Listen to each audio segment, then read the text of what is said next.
আজকে আমি বানাবো চিংড়ি মাছ দিয়ে ওলকপি আর মূলো শাকের ডাঁটা দিয়ে তেঁতুলের টক। প্রথমে আমি চিংড়ি মাছগুলোকে ভেজে নেব।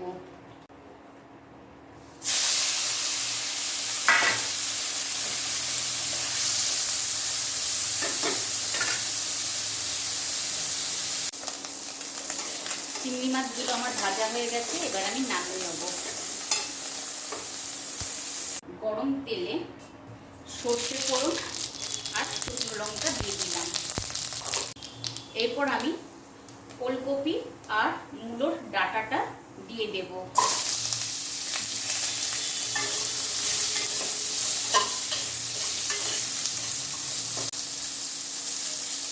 অল্প পরিমাণে নুন দিয়ে দিলাম, হলুদ দিয়ে দিলাম।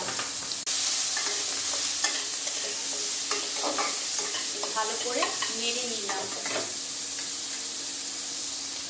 ঢাকা দিয়ে দিলাম।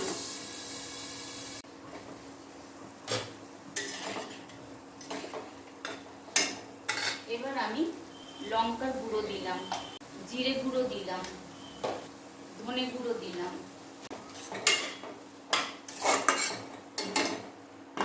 ভালোভাবে নেড়ে আবার ঢাকা দিয়ে দিলাম।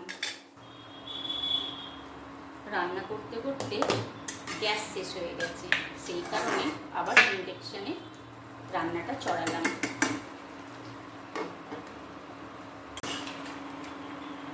ওলকপিটা গলে গেছে, এবার আমি তেঁতুলের পাল্পটা ঢেলে দেব। এরপর আমি স্বাদ মতো একটু চিনি দেব, আবার ঢাকা দিয়ে দিলাম।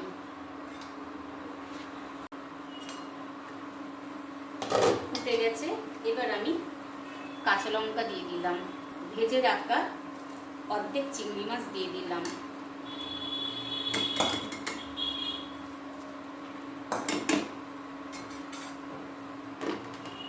আবার ঢাকা দিয়ে দিলাম। তৈরি হয়ে গেছে আমার ওলকপি, মূলোর ডাঁটা আর চিংড়ি দিয়ে তেঁতুলের টক। এবার আমি নামিয়ে নেব। তৈরি হয়ে গেছে আমার ওলকপি, মূলোর ডাঁটা, চিংড়ি মাছ দিয়ে তেঁতুলের টক।